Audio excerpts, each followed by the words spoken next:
Les voix du livre, le podcast de Livre Hebdo.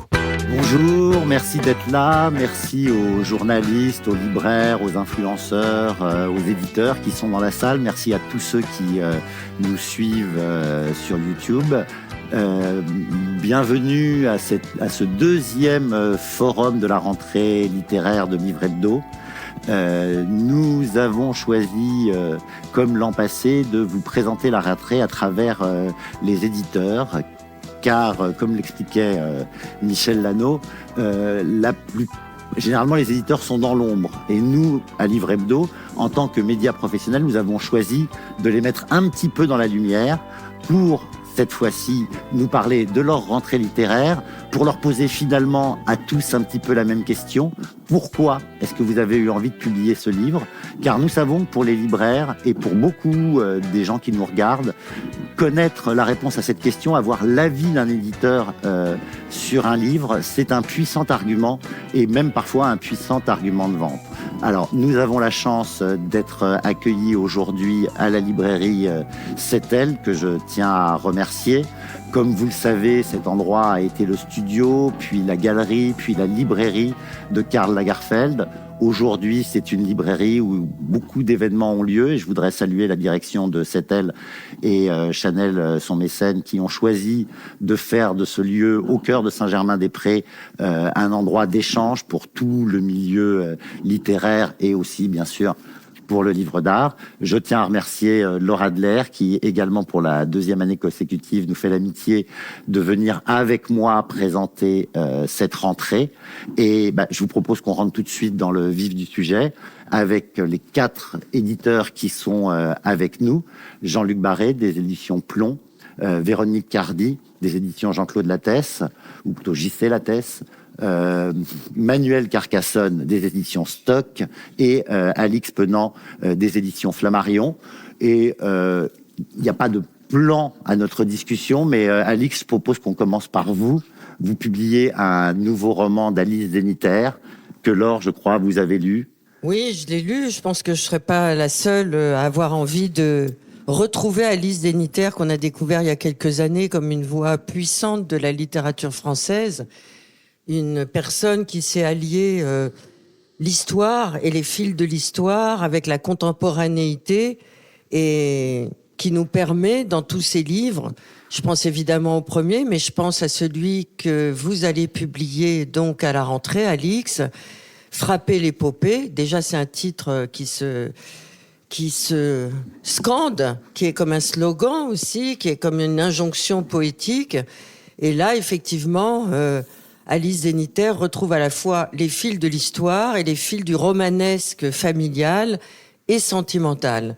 Ce qui est absolument stupéfiant dans cette histoire d'Alice Zeniter, mais quelquefois la littérature rencontre par prescience l'actualité, c'est que Alice Zeniter inscrit son nouveau texte en Nouvelle-Calédonie, avant même évidemment que les problèmes ne surgissent dans cette terre qui appartient à notre identité. Merci. Oui, alors vous allez lire ce roman Frapper l'épopée dans un contexte qui n'était pas le mien quand je l'ai découvert il y a plus d'1 an, effectivement, puisque on parlait un peu moins de la Nouvelle-Calédonie et cette Nouvelle-Calédonie qui nourrit beaucoup de discussions avec Alice, qu'elle a découverte là où elle a été pour écrire ce livre, justement, il y a 1 an et demi. Elle l'a écrit en très grande partie là-bas. C'était un bout de territoire dont j'ignorais à peu près tout, à part les quelques représentations qu'on en a tous. Et ce livre-là, c'est à la fois le retour au roman, parce qu'elle avait fait des essais précédemment, et donc elle avait une soif de romanesque, de personnages tout simplement, et il y en a beaucoup dans ce livre.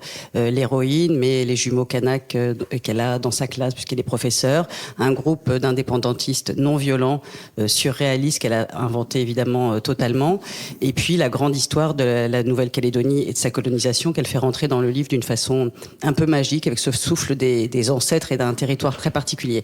Donc moi, je trouve ce livre remarquable, évidemment, parce que quand on l'a fini, c'est pas fait pour ça, c'est pas un précis de géopolitique, mais quand on l'a fini, on comprend la complexité de ce territoire, et donc c'est de faire honneur au roman que de s'emparer de lui pour à la fois décrire un territoire, un lieu, un archipel qui a une géographie particulière, qui a une histoire particulière et qui a aussi aujourd'hui des problématiques tout à fait qui nous sont assez étrangère, puisque c'est vraiment un millefeuille, c'est vraiment un territoire. C'était le plan B de la Guyane, c'était une colonie pénitentiaire au départ, et une colonie pénitentiaire qui avait déporté, alors on le sait pour Louise Michel, on le sait assez peu pour évidemment plein d'autres personnes, et notamment une grosse population kabyle, et c'est ça qui avait été l'étincelle qui avait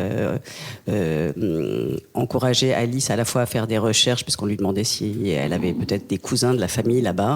Et puis après ça, elle a déroulé le fil de l'histoire comme elle sait si bien le faire. Alors, elle fait un coup de force scénaristique et historique à l'intérieur du livre. On va pas vous le dévoiler, mais elle inverse la temporalité. Et effectivement, son livre se lit comme un roman, mais c'est un roman qui se situe dans une terre particulière, avec des problématiques qui nous concernent toutes et tous, particulièrement en ce moment. Alors, on retrouve aussi dans votre rentrée des personnes qu'on aime beaucoup depuis longtemps et qu'on suit, qui quelquefois écrivent des livres qui sont des petits précis, donc assez courts, assez secs, et puis des livres qui font plus de 1000 pages. Et on retrouve Grégoire Bouyer, donc fidèle à Flammarion en cette rentrée. Oui, avec joie d'ailleurs, pour un livre qui est pour lui quasiment un petit livre, puisqu'il ne fait que 400 pages dans un format normal. Et voilà, c'est pas sa seule différence avec les précédents. Jusqu'à présent, Grégoire, il écrivait ses très gros livres sur des entre guillemets des sujets. Il n'aime pas du tout ce mot de sujet, puisque voilà, c'est le livre qui fait le sujet, c'est pas le sujet qui fait le livre. Mais il écrivait sur des sujets qu'on ignorait, ou à la fois avec le dossier M, c'était son histoire, une histoire d'amour qui lui est arrivée personnellement, et avec Le cœur ne cède pas.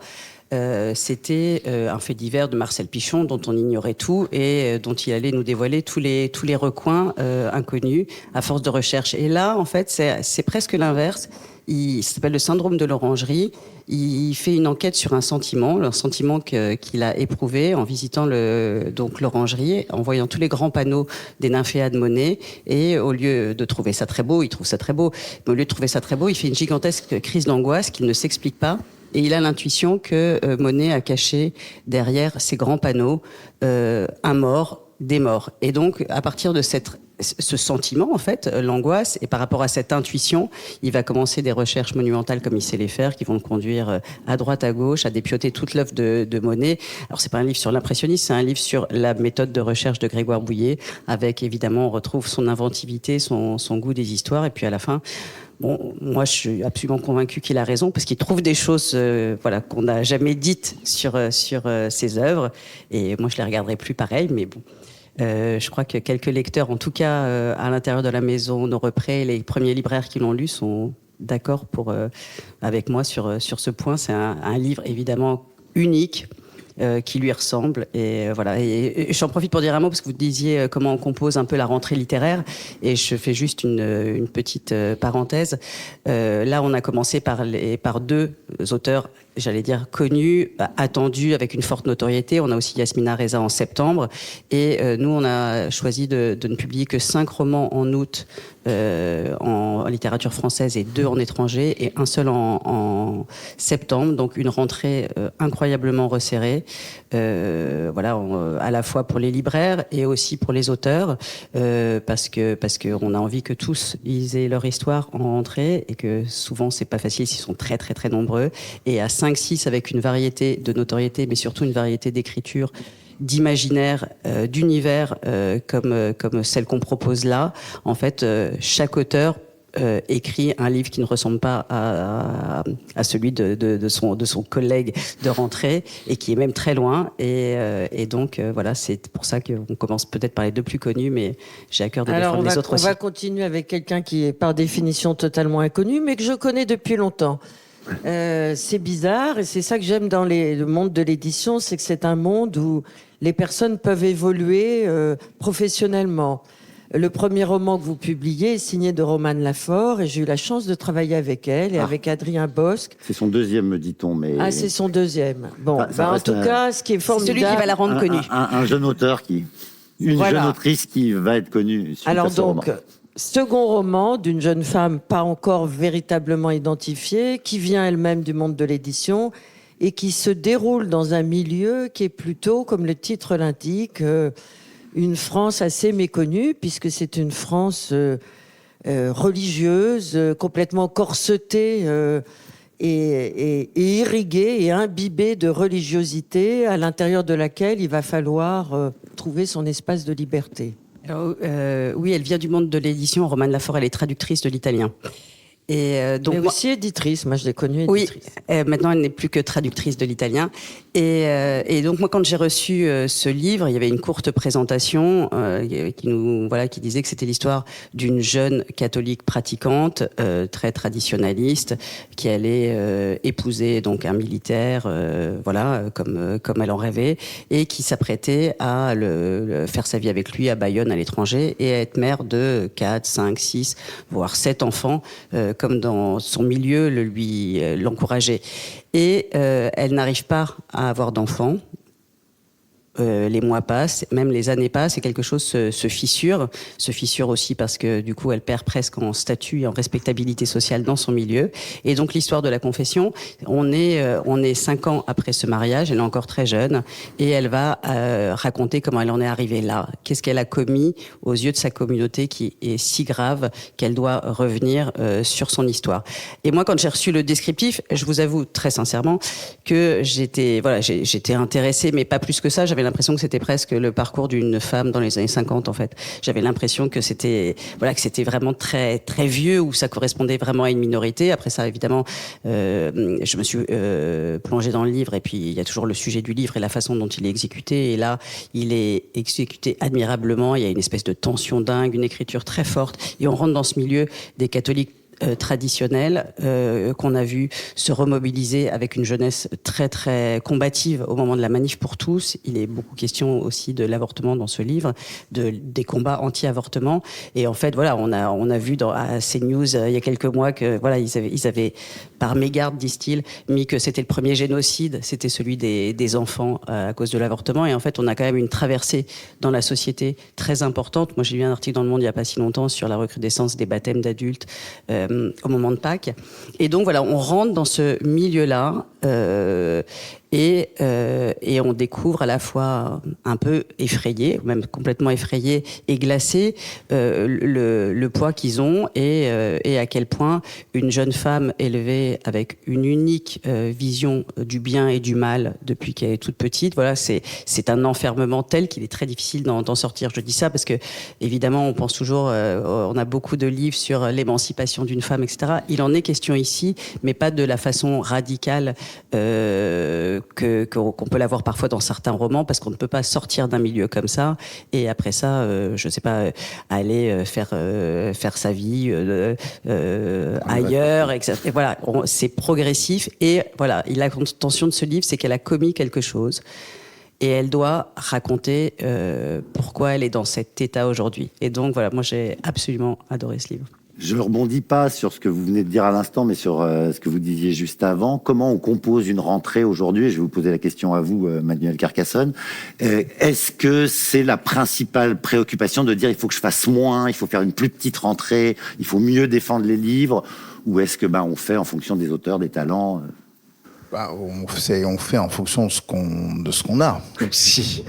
D'abord, dire que c'est un très bel endroit me donne surtout envie de rester là, parmi vous, à ouvrir ces ouvrages, et à rester donc peut-être une petite vingtaine d'années ici enfermé, que c'est quand même très tentant.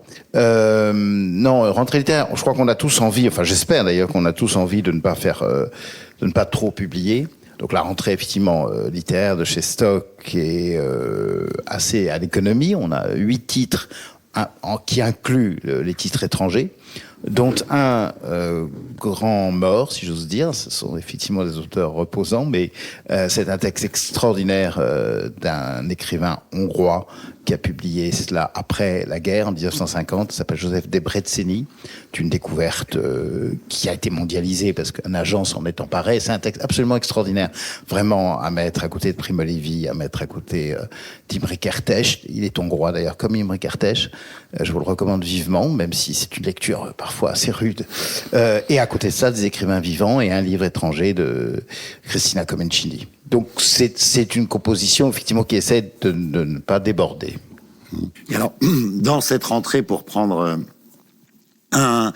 pour essayer de faire une transition, il y a un deuxième roman également de Daphné Tamage, le Retour de Saturne. Et ce qui est intéressant par rapport aux questions de notre époque, MeToo et tout ça, c'est qu'elle prend ça avec un angle très très inattendu. C'est donc une jeune femme à qui son médecin dit je vous prescris 1 mois sans homme, vous verrez ce qui va se passer. C'est une manière de parler des questions de l'époque de manière complètement paradoxale. Oui, heureusement que cette intrigue n'arrive pas trop souvent. Non, le livre... Ça, c'est Manuel qui le dit. Non, c'est un livre qui nous a beaucoup plu. Alors, c'est pour parler d'histoire d'édition, je dirais qu'il est parvenu ce livre par 2 biais tellement différents que un écrivain assez dur dans ses choix, assez sélectif, assez élitiste, même je pourrais dire, et quelqu'un d'autre beaucoup plus grand public.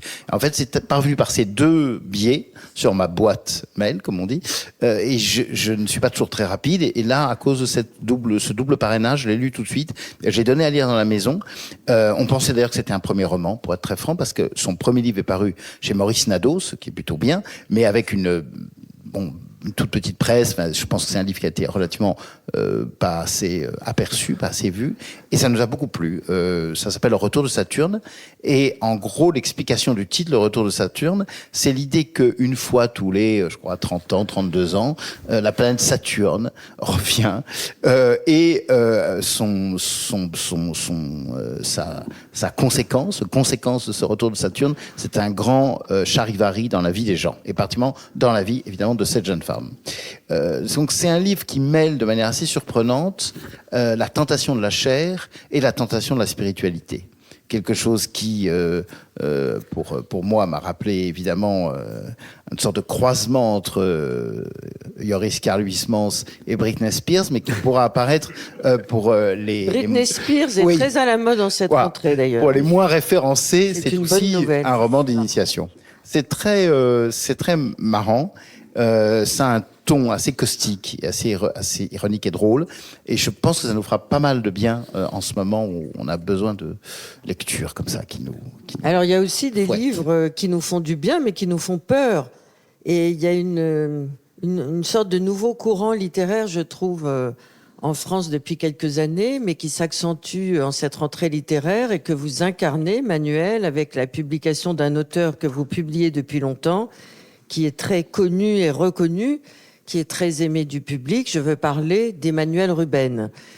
Et avec Malville, que vous publiez, on est dans, je dirais pas dans la science-fiction, je dirais plutôt dans l'anticipation. C'est-à-dire que nous, lecteurs, nous sommes plongés dans un univers où ce qui est conté peut réellement nous arriver. Alors, ce qui est très intéressant dans ce livre de Ruben, c'est que, comme d'habitude, il entrelace un regard personnel. En tout cas, le narrateur dit que ce qu'il est en train de nous conter remonte aux racines de l'enfance, mais il nous projette dans un univers où, effectivement, ce qui va arriver peut effectivement survenir. Alors, si par cela, ma chère Laure, vous voulez dire que, comme dans le livre d'Emmanuel Ruben, en 2036, la France est gouvernée par l'extrême droite? Non, ça va pas arriver. Ça, à mon avis, c'est une chose qui ne va probablement jamais arriver. Parce qu'effectivement, dans le livre d'Emmanuel Ruben, qui s'appelle Malville, qui est un hommage à Robert Merle, mais aussi à la centrale nucléaire dont il parle dans ce livre, la scène se passe en France, c'est son livre le plus français, se passe en France, se passe au bord du Rhône, et a lieu effectivement dans un avenir proche. La France est un peu sous terre parce qu'il y a eu des dégâts nucléaires, il y a eu le Covid, il y a eu plein de choses. Et le narrateur se souvient de son enfance et de son adolescence à l'ombre d'une centrale nucléaire, et surtout dans une sorte d'enfance Spielbergienne, parce que toutes ces familles européennes qui ont construit cette centrale, qui est en fait Superphénix étant une centrale, pour ceux qui ne sauraient pas ici, je pense qu'ils sont, comme moi d'ailleurs, je l'étais nombreux, une centrale qui a été construite, puis démolie, puis démantelée par les mêmes personnes qui l'ont construite. Ce qui a été le cas du père d'Emmanuel Ruben dans la réalité, lequel est tombé en dépression noire, parce qu'une fois qu'il a travaillé 30 ans sur cette centrale, on lui a demandé de la démanteler, et il a été mis à la retraite à 53 ans. Donc c'est aussi l'histoire d'une forme de mythe de Sisyphe contemporain, c'est-à-dire de toutes ces familles qui vivent là, à l'ombre de cette menaçante centrale, et de l'enfance et de l'adolescence de ce gamin. C'est quelque chose, c'est son roman de loin le plus humain, le plus proche, le plus animé, le plus incarné, et le plus accessible. La langue en est peut-être moins difficile, moins chatoyante que celle de Les Méditerranéennes, son livre précédent. Peut-être que vous me faites remarquer quelque chose, Laure, c'est que ce qui distingue, je pense, dans la rentrée littéraire Stock par rapport à d'autres années, c'est que ce sont des auteurs qui ont entre 30 et 40, 45 ans, Emmanuel Ruben, Florent Marché, Emmanuel Lambert, dont le livre est aussi formidable. C'est-à-dire que je pense que c'est aussi une relève, et ça, je crois que c'est important de le signaler. Alors, puisque vous parlez d'Emmanuel Lambert, parlons-en. Elle s'était distinguée par un livre qui d'ailleurs avait obtenu un grand succès, qui avait été auréolé de prix, qui était sur Jean Giono, il y a quelques années. Et là, elle poursuit sa quête de mise en lumière des grands écrivains, par une démarche qui lui appartient. Elle a créé un style, je crois, maintenant, et qui va... moi, personnellement, j'ai appris beaucoup de choses à l'intérieur de ce livre d'Emmanuel. Oui, c'est un roman, mais c'est un roman vrai, fondé sur des faits réels et autobiographiques. Et surtout, elle est partie d'un point de vue qui est assez, je pense, personnel, mais judicieux.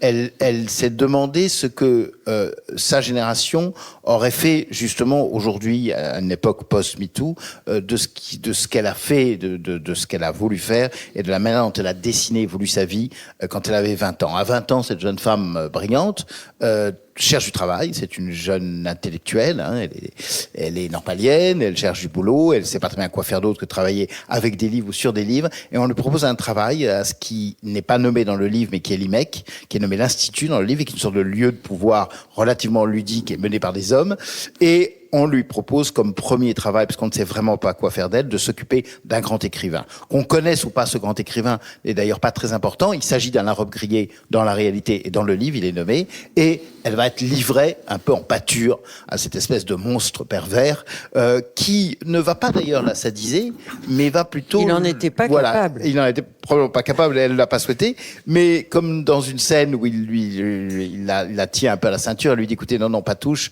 vous me tripotez pas. Alain Robbe-Grillet lui dit, enfin, si, vous savez bien que toutes les jeunes femmes cherchent leur père peut-être, mais pas leur grand-père, lui dit-elle, en le remettant à sa place. Et le livre est une comédie dans un lieu de pouvoir, qui est l'Institut, avec des hommes de pouvoir. Il y a beaucoup d'ironie, c'est aussi un livre assez drôle, là, et pas mal de causticité. Ça n'est pas une démolition. C'est un livre très documenté aussi, manifestement, voilà, elle a eu accès aux archives à l'IMEC, justement, d'Alain Robbe-Grillet. Elle a travaillé, c'est elle qui a travaillé sur les archives de Robbe-Grillet, sur l'exposition Robbe-Grillet à l'époque, et qui a vécu quasiment en trio avec Alain Robbe-Grillet et sa femme Catherine Robbe-Grillet, qui est très présente dans le livre. Je ne peux pas m'empêcher d'en profiter pour faire une transition en m'adressant... Bon, on va essayer... En m'adressant à Jean-Luc Barré de Plomb, parce que vous publiez vous aussi un roman qui fait réapparaître une grande figure littéraire un peu oubliée. Ça s'appelle La fille de l'autre, de Caroline Tivell, et elle nous raconte comment toute sa vie, sa mère lui a dit, alors t'es peut-être la fille du poète, à moins que ce soit ta sœur, ou alors peut-être pas, et par ce moyen-là, on revisite la vie d'un poète surréaliste un petit peu secondaire, dont j'ignorais l'existence et dont à l'instant j'ignore le nom. Donc je vous laisse la parole. Ben écoutez, il s'appelait Alain Borde, mais rassurez-vous, j'ignorais son nom aussi avant de découvrir ce texte, qui est pour moi un texte très original, parce qu'au fond il aurait pu être écrit de manière beaucoup plus démagogique. Enfin, c'est l'histoire c'est une histoire autobiographique de Caroline Tivell qui découvre l'existence de son père, enfin qui ignorait l'identité de son père et qui découvre l'existence de ce père parce qu'un jour sa mère lui dit, en fait, ton père c'était Alain Borne. Bon, et à partir de là commence une enquête. Alors c'était un poète, en effet, un poète très proche d'Aragon. C'est un poète qui a eu un petit moment, mais pas de gloire, mais enfin de notoriété, et puis qui est mort très jeune dans un accident de voiture. Très beau. Les photos qu'on a de lui sur Wikipédia le montrent un homme très beau et qui était couvert de femmes, comme on disait à une certaine époque. Et donc J'avouerai que c'est horrible comme expression. Oui, bien sûr, mais je crois qu'il y a même un livre qui s'appelle Un homme couvert de femmes, en tout cas. Non, mais bien sûr, alors qui aimait les femmes passionnément et que les femmes ont passionnément aimé, à tel point d'ailleurs qu'il est mort dans cet accident de voiture à côté d'une femme qui a échappé à l'accident, mais dont on peut penser que c'est peut-être, enfin qu'il avait en tout cas une liaison avec, c'est pas la mère de la narratrice, mais ça aurait pu être la mère de la narratrice. Donc cet homme, au fond, a eu comme ça une quantité d'aventures. Et Alain Born, et ce qui est très beau dans le livre d'ailleurs, c'est que, encore une fois, il n'y a pas de pathos. C'est une chose que j'ai beaucoup aimé, parce qu'on aurait pu faire avec ça beaucoup de choses un peu contemporaines. Le père qui a disparu, etc., la reconquête du père, la reconstruction de l'identité. C'est pas du tout ça. C'est qu'en fait, d'abord, elle se passionne pour ce poète. Donc elle découvre son œuvre, qui est en effet une œuvre, elle cite à plusieurs reprises des poèmes de lui. Et surtout, elle essaie, à travers ce poète, de reconstruire sa propre identité en lui rendant vie à lui. C'est ça qui est beau aussi, c'est que subitement cet homme surgit de l'anonymat, surgit de la mort, surgit du silence pour revivre grâce à sa fille. Et jusqu'à la fin, d'ailleurs, on ne saura pas vraiment s'il est son père ou pas, parce que la mère joue avec cela. Elle lui dit tu es la fille d'Alain Born, et la nuit elle l'appelle, elle lui dit mais non, je t'ai menti, tu es pas du tout la fille d'Alain Born. Donc il y a un jeu romanesque très très très très bien mené, et je trouve que le livre est très efficace et très. Alors pour vous, Jean-Luc Barré, c'est une première, c'est votre première fois. Là, vous êtes au bal des débutantes, puisque vous êtes le directeur de Plon pour la première rentrée littéraire. Et Plon, on le sait, c'est historiquement la maison des hommes politiques et des plus grands, comme ce général que nous aimons tous, mais que vous plus que jamais, n'est-ce pas? Que vous connaissez plus particulièrement que nous. Et donc, est-ce la raison pour laquelle vous avez publié un jeune homme qui s'appelle Nicolas Idier, que nous connaissons, que nous aimons, et qui publie un récit roman? On comprend à travers ce texte qu'il sait de quoi il parle, qu'il a vécu ces années-là, qu'il a vécu une temporalité qui a finalement décéléré les problématiques du temps. Bref, il s'agit d'une nuit à Matignon. Comment vous parleriez de ce texte qui est à la fois un récit, un roman, une réflexion et une méditation sur le pouvoir politique aujourd'hui aussi, et en même temps un livre très cultivé où il y a beaucoup de références? Oui, d'abord, Plon, juste un mot pour dire, c'est à la fois une très très vieille dame et une dame qui rajeunit à vue d'œil. Donc c'est ça qui, je veux dire par là, qu'il y a un héritage. Vous parlez d'un héritage politique de mémoire, mais je rappellerai que c'est quand même un héritage littéraire aussi, parce que beaucoup de grands écrivains ont publié chez Plon et en littérature française et étrangère. Donc ça, c'est évidemment quelque chose qui s'impose à moi de manière tout à fait normale, au-delà même des documents. D'abord la littérature. Alors Nicolas, je le connais, je crois que je suis pas le seul à le connaître ici. Il a publié dans d'autres maisons. J'ai rencontré Nicolas à un moment où il avait publié un livre sur Shanghai. C'est un écrivain. Il fait partie de ces écrivains, j'allais dire, qui sont dans une forme d'universalisme. Enfin, il a travaillé en Chine, il a travaillé en Inde. Et puis à un moment donné, il a côtoyé le pouvoir en étant à Matignon la plume de Jean Castex. Il est assez vite parti de cette expérience-là, d'ailleurs, parce que je pense qu'il en a mesuré les limites, mais ça lui a donné l'idée d'un roman. Et après tout, c'est ça qui compte. C'est-à-dire qu'un écrivain a tiré, un écrivain comme lui, qui a beaucoup de talent, et qui est sorti de cette expérience pas du tout traumatisé, mais sans illusion, finalement, sur cet exercice qui consistait à, un soir, on lui demande d'écrire un discours sur les migrants. Et le Premier ministre est impatient, il se passe quelque chose dans l'Est de la France, il faut écrire un discours. Mais il voit bien qu'on lui demande de faire un discours qu'il n'a pas envie d'écrire de cette manière-là. Au fond, c'est plus une critique des migrants qu'autre chose. Et il n'est pas du tout dans cette idée-là. Donc il est déjà en désaccord avec le discours qu'il est censé écrire. Il est enfermé dans son bureau. Il n'en sort pas, ou plutôt de temps en temps, il en sort pour aller dans le jardin. Après, il va dans la rue. Il appelle un marabout en pleine nuit. Le livre est assez drôle, d'ailleurs. Un marabout. Et puis il y a Rome Grillet aussi. Parce qu'on lui a mis une photo de robe grillée devant son bureau. Donc, quand on a écrit qu'on a robe grillée devant soi, c'est très, donc il n'arrive plus à faire enlever ce portrait, et finalement, il l'enlève lui-même. Mais il écrit, donc il raconte, au fond, c'est un périple nocturne, dont une seule nuit, dans Matignon, qui nous fait découvrir aussi, parce que c'est un lieu évidemment assez fermé, et c'est un livre sur, au fond, qu'est-ce qu'un écrivain a à faire en côtoyant le pouvoir d'aussi près. C'est ce que raconte ce livre à travers cette nuit qui est à la fois une nuit d'enfermement et une nuit d'évasion, dont il a tiré un livre, en effet, qui lui ressemble beaucoup, parce que c'est un livre à la fois d'un homme qui est un érudit, donc il parle aussi de l'Inde, il parle de la culture chinoise, mais c'est un livre évidemment au plus près de cet univers-là, qui pour lui est assez nouveau. Un polar politique. Oui, c'est un polar. Oui, jusqu'à la fin, on se demande ce qui va vraiment se passer, comment il va s'en sortir d'une certaine manière de cette souricière. Enfin, souricière, entre guillemets. Eh ben, il y a... Je cherchais... Matignon trouble Jacques. Oui, pardon, j'ai été troublé par Matignon, non, parce que je cherchais à revenir sur des choses, sur des choses plus intimes, peut-être. On pourrait dire un mot du livre de Thomas Louis, les processus de la tendresse. Le processus de tendresse, oui, Thomas Louis, c'est un deuxième roman. Il y a pas de là. En fait, moi, j'ai aussi publié peu de titres dans cette rentrée. Il y a 5 livres, essentiellement, dont 2 titres étrangers, plus un livre dans la collection bouquins de Charles Dantzig, donc ils font un ensemble. Le processus de tendresse, Thomas Louis avait déjà publié Les chiens de faïence à la Martinière il y a quelques années. Et je dois dire qu'à l'époque, il m'avait proposé ce titre, mais je créais à peine les éditions bouquins, j'avais pas eu le temps de réagir assez vite. Et là, très spontanément, nous nous sommes retrouvés autour de ce sujet, autour de ce roman. Je trouve qu'il a beaucoup de talent, et c'est le roman, enfin le processus de tendresse, c'est au fond ce processus qui fait qu'on passe de la passion amoureuse à la tendresse.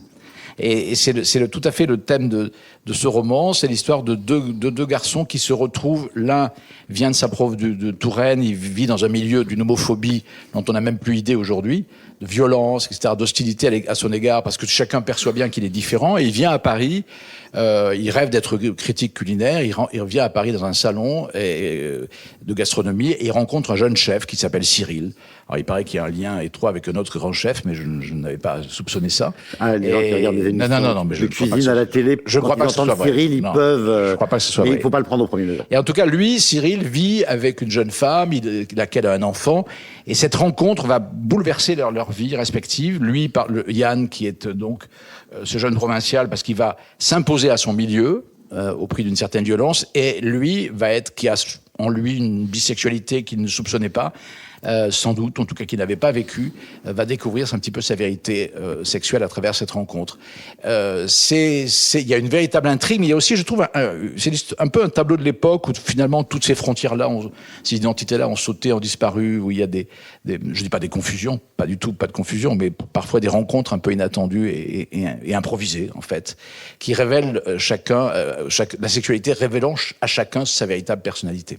Je voulais passer à vous, Véronique Cardy, des éditions J.C. Lattès. Effectivement, les romans que vous présentez dans cette rentrée m'ont semblé être un petit peu plus de l'ordre de l'intime, mais quoique, il y a eu un roman qui m'a paru assez fou, qui s'appelle Les Enfants du Large, et ça commence, on a l'impression d'être dans un thriller. Il y a un bateau qui s'échoue sur des rochers, un enfant qui est retrouvé en sang, une recherche à travers le monde de sa famille, et on se dit ah bah là ça y est, là je tiens un bon thriller international, et puis on regarde le nom qui revient et on dit et on regarde sur la couverture, c'est le nom du marin qui disparaît, de cet enfant qu'on retrouve et de celui qui meurt, sont le nom de la narratrice. Et donc c'est pas du tout un thriller, c'est en fait c'est de l'autofiction, c'est quelque chose de très personnel. Comment on peut avoir les deux dans un même roman comme ça Alors effectivement, c'est notre premier roman, le seul de la rentrée chez Lattès, Les Enfants du Large de Virginia Tangwald. Et comme toujours, la réalité dépassant la fiction, c'est vrai que l'histoire familiale exposée, tout est vrai. Et ensuite, il y a une mise en forme littéraire. Cette histoire familiale elle est assez sidérante puisque Virginia Tangvald, elle est née en mer sur le bateau construit entièrement par son père, qui était un navigateur célèbre, Peter Tangvald, qui a fait 4 fois le tour du monde en voilier, sans moteur ni radio. Ce père, elle ne l'a que peu connu, puisqu'en réalité, à une escale, sa mère fuit avec son bébé sous le bras, Virginia, ne revient jamais, part vivre au Canada. Quelques années plus tard, le naufrage dont vous parlez, où périt son père et sa sœur, puisque elle, c'est la dernière d'une fratrie, d'où le titre du livre, Les enfants du large. Et c'est en fait cette histoire familiale éparpillée sur les 4 océans, faite surtout d'une histoire de naufragés, pour le coup, de perte, d'errance, mais aussi de liberté à tout prix. C'est le rêve de son père, Peter Tangvald. Elle va rassembler les pièces du puzzle éparpillées sur les 4 océans dans ce texte, ce premier texte, une odyssée littéraire qui nous emmène de l'île de Bonaire à Porto Rico, en passant par Toronto, Paris et la Guyane française, où c'est ça qui est très beau, c'est que pour elle qui est née en mer, le roman, l'écriture va être ce qui permet, les mots sont ce qui permet de fixer ces villes littéralement entre 2 eaux, et donc de rassembler des souvenirs flottants. Enfin, toutes les métaphores marines s'imposent et c'est assez amusant. Et pour le coup, moi j'ai trouvé que c'était un premier roman assez chavirant, comme l'est son autrice, que j'ai rencontrée en réalité et dont qui m'a parlé de son histoire justement d'abord. Ensuite m'a envoyé ce qui fait toujours la première scène, ce qui est resté la première scène de ce texte et qui prouvait qu'il y avait justement une écriture et pas qu'une histoire familiale sidérante.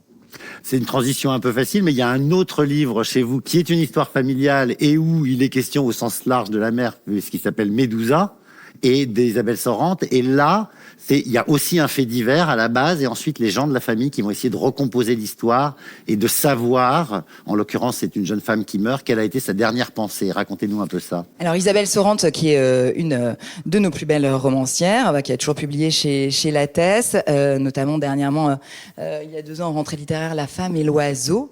Avec Médusa, effectivement, ça commence comme un drame familial. Une jeune femme, Marianne, qui a 20 ans, qui est passionnée d'écriture mythologie, qui meurt dans les bras de son amoureux.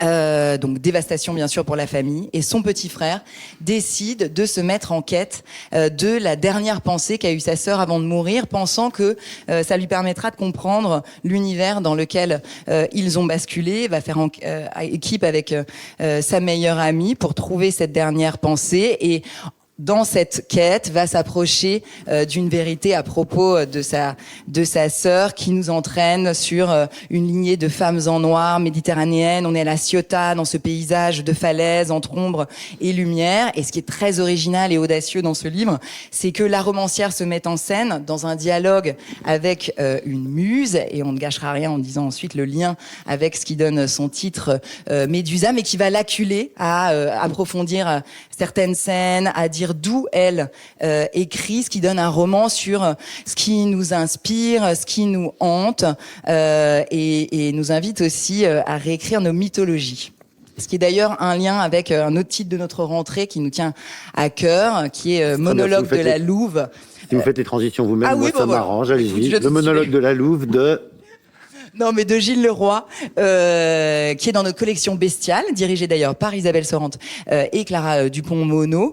Donc Gilles Leroy, que vous connaissez sans doute, Goncourt pour Alabama Song, qui là s'est inspiré de cette figure d'Écube, une figure mythologique un peu moins connue, mais la mère avec un grand M, reine de Troie, mère de Cassandre, Paris, Hector, et qui Écube est à la mode puisqu'il sera Exactement. au Festival d'Avignon à Majesté. Donc Alors, c'est le retour des cubes. C'est le momentum des cubes. Et donc, la particularité des cubes, c'est que pour échapper à l'esclavage d'Ulysse, se métamorphose en louve sur le bateau qui l'emmène après le siège de Troie et cette guerre de Troie, et qui est d'ailleurs un texte plein de résonance avec ce qui fait l'éternité des guerres et aussi contemporain. Est-ce que j'ai le droit de dire un mot de Sandrine Colette ? Allez, dites un mot de Sandrine Colette et après chacun dira un mot Je sens que de sinon, ça je vais Sandrine Colette, perdre, j'ai envie de dire. Après, pause. Chacun dira un mot sur Sandrine Colette. Alors là, c'est mon bonheur est complet. Non, chacun dira un mot d'un écrivain qui lui tient particulièrement à cœur. Non, mais Madeleine avant l'aube, Sandrine Colette, c'est seulement sa deuxième rentrée littéraire et elle avait plutôt séduit avec On était des loups il y a 2 ans. Encore des Oui, encore des loups. Encore des loups. C'est l'animal totem de cette rentrée. Voilà. Voilà. Écubier le loup. Nos auditeurs Et ont Alain appris ça. Robbe-Grillet, j'ai cru comprendre que c'était un lien. Alors, pas d'Alain Robbe-Grillet chez Sandrine Colette, mais Madeleine avant l'aube. Sandrine Colette, c'est une romancière qui interroge le territoire sauvage, toujours qui survit en chacun de nous, et nos instincts. C'était l'instinct paternel dans On était des loups, et dans Madeleine avant l'aube, c'est l'instinct de révolte, à travers cette petite fille sauvage, Madeleine, qui va être recueillie dans un hameau, les Montées, par des sœurs jumelles. Dans ce hameau, dans le monde qu'elle décrit, ce sont des gens de peu qui travaillent la terre qui appartiennent à d'autres. C'est un rapport de domination, et c'est ça que Madeleine va interroger. Madeleine, c'est à la fois celle par laquelle le malheur arrive, diront certains, parce que dans ce monde immuable, on préfère que les choses restent à leur place. Mais c'est surtout celle qui va oser bouleverser l'ordre des choses. Alors on n'est pas du tout dans une rébellion adolescente. Banal, on est vraiment dans ce qui surgit quand quelque chose est injuste. Donc c'est l'instinct de révolte, c'est la pulsion de vie à l'état brut, Madeleine, et c'est porté par l'écriture que moi je trouve remarquable de Sandrine Colette, une écriture qui est à la fois âpre parce qu'elle décrit un monde qui est dur, qui est rugueux, le travail de la terre, on a faim, on a froid avec eux, et puis on se révolte avec Madeleine, et elle a aussi une poésie dans cette tout en étant âpre, qui est assez merveilleuse. Donc lisez Sandrine C'est vrai Colette. que c'est un livre étonnant parce qu'il peut séduire, à mon avis, aussi bien des fans de Beckett qui aimeront le fait qu'il n'y a C'est aucun intemporel. élément, c'est totalement intemporel, et des fans de Game of Thrones, parce que bon, quand même, ça travaille, ça se bat, on peut imaginer que c'est un Moyen-Âge fantasmé, c'est presque au choix. Et elle tend à cette intemporalité et donc universalité, et y compris dans les liens familiaux. C'est une ode aux liens familiaux, ces sœurs jumelles qui ont voulu vivre dans des fermes à côté, la fratrie qui va adopter Madeleine comme un frère d'armes, il dit ça. C'est un texte qui est époustouflant, avec des audaces narratives que découvriront ceux et dont on ne peut rien dire, bien sûr, mais vraiment une auteure qui me semble déployer son talent avec Voilà, ce alors texte. c'est ma question désormais. Un texte époustouflant pour finir, Alix. Eh bien, bon, j'ai évidemment envie de dire tous. Je vais pas choisir entre les auteurs français qu'on n'a pas évoqués. Je vais parler du très grand roman indien qu'on publie à la rentrée de Abraham Verghese, Le Pacte de l'eau. Je disais tout à l'heure que Grégoire Bouillet avait fait un court livre, et tant mieux, parce que la place du gros livre est prise par cette immense saga, ce roman-monde qui se déroule au Kerala, où on suit 3 générations. On est avec la grand-mère qui au départ est une fillette et qui à la fin sera vieille. 70 ans d'histoire de l'Inde, d'histoire d'une famille frappée par une malédiction étrange à chaque génération. Il y a au moins un membre de la famille qui meurt noyé dans cette région où il y a beaucoup de lacs, d'eau. Et voilà. Et donc Abraham Verghese, c'est donc il est indien, il vit aux États-Unis, il est prof de médecine à Stanford. La médecine va beaucoup jouer un grand rôle dans la dernière partie du livre. Et voilà, je le dis parce que on se disait il faut mettre en valeur les éditeurs. C'est pas moi, puisque c'est l'éditrice étrangère, mais il faut entreprendre la traduction d'un livre de 800 pages. On a été précédé en cela par ou accompagné par 23 pays quand même qui sont lancés dans l'aventure. Les Italiens, c'est un grand succès en Italie, donc on espère que ce sera un grand succès en France. Et je le dis pour les libraires qui nous écoutent, je sais qu'on n'en aura pas forcément le temps de le lire intégralement à la rentrée, mais nous on le publie. C'est un livre. On a toujours des gens qui aiment les énormes livres et qui se déploient comme ça sur quasiment un siècle, et avec une famille qu'on suit intégralement. On espère qu'il va rester sur la table longtemps, et que le bouche à oreille sera évidemment plus lent, parce qu'on va mettre quand même au moins 2 semaines à le lire, mais qu'il aura autant de succès en France qu'il en a eu dans les autres pays européens et où il a été traduit jusqu'à présent. Rappelez-moi Voilà, le titre. Le Pacte de l'eau, Abraham Verghese. Manuel. Oui, je crois on a tous envie d'espace de liberté et d'endroits de résistance. Je peux penser à un livre qui est celui d'Ananda Devi, La nuit s'ajoute à la nuit, qui paraît dans la rentrée littéraire, à côté de la rentrée littéraire française, la rentrée littéraire étrangère. Il y a aussi cette belle collection qui est Emmanuel au musée, où Ananda Devi a choisi de passer une nuit à la prison de Montluc, ce qui est assez courageux et plutôt original.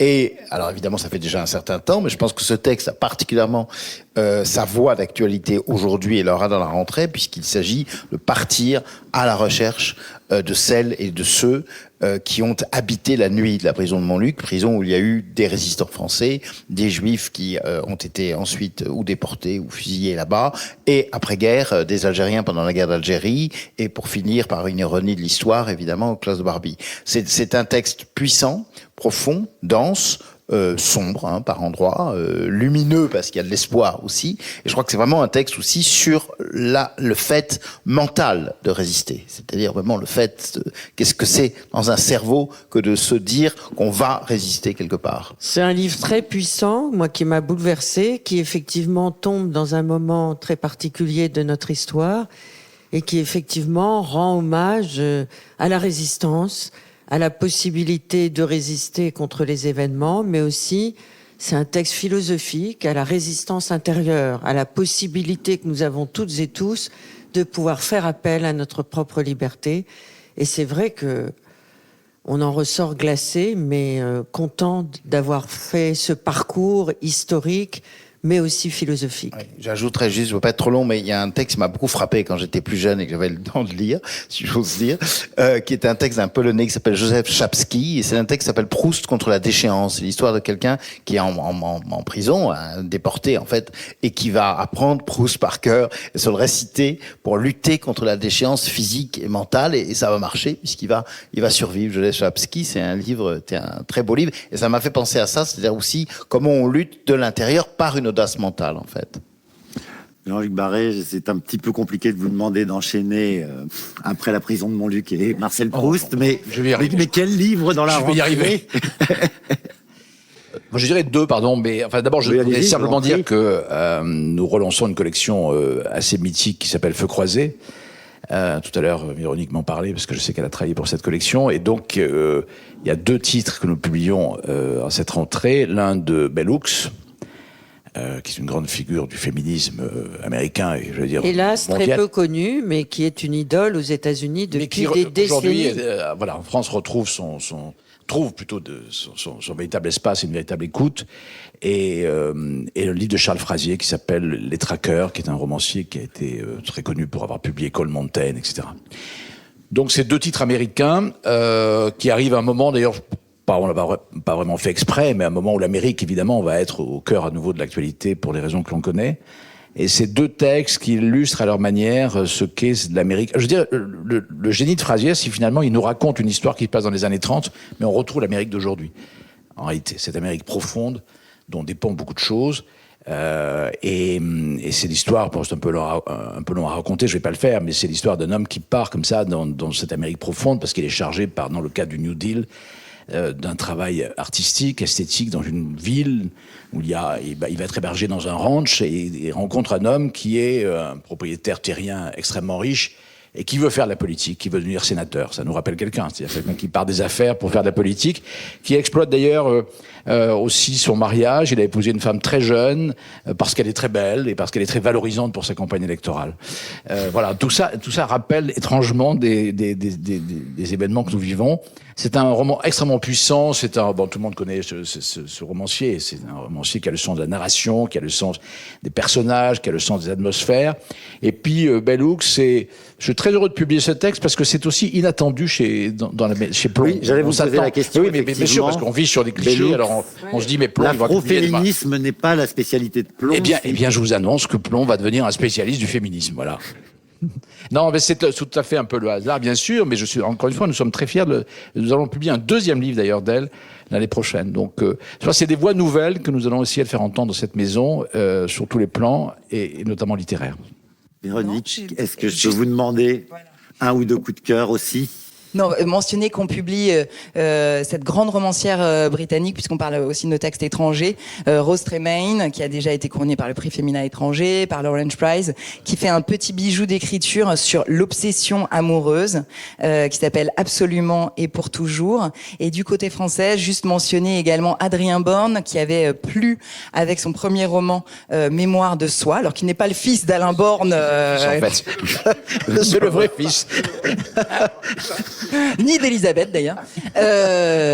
Adrien Borne, Mémoire de soi, son premier roman, et qui là, avec L'île du Lahaut, s'inscrit dans une littérature du sanatorium qui a déjà quelques éminents représentants, mais qui se sont attachés à leur âge d'or. Lui, ce qu'il décrit, c'est le déclin, parce qu'il dresse une grande fresque de 1948 à nos jours sur l'effacement justement des lieux et des êtres. L'être, c'est le jeune Marcel qui arrive à 15 ans dans ce sanatorium, seul enfant dans un monde d'adultes, exilé parmi les exilés, sur cette île du Lahaut qui donne son titre au livre. Tire son fil jusqu'à nos jours, interrogeant donc nos fantômes et nos vestiges, parce que c'est des lieux qui ont été laissés à l'abandon. Lui, il s'attache à un sanatorium qui est sur le plateau d'Assy, face au Mont Blanc, génie de majesté indifférent à la souffrance des hommes, bien sûr, qui se joue dans ce huis clos éminemment romanesque. Donc voilà, je voulais le mentionner. Oui, mais effectivement, le sanatorium, c'est quelque chose de puissant. Qu'on soit fan de littérature la plus exigeante ou de films d'horreur. Et moi, j'ai retrouvé on se promène comme ça et on se demande toujours ce qui va se passer. Et c'est un des charmes du livre. Et ben, écoutez, merci beaucoup d'avoir partagé avec nous. Évidemment, on aurait aimé parler de beaucoup d'autres livres, mais là, j'ai l'excuse de dire que certains d'entre vous devaient y aller assez tôt. Et donc, je vais vous libérer.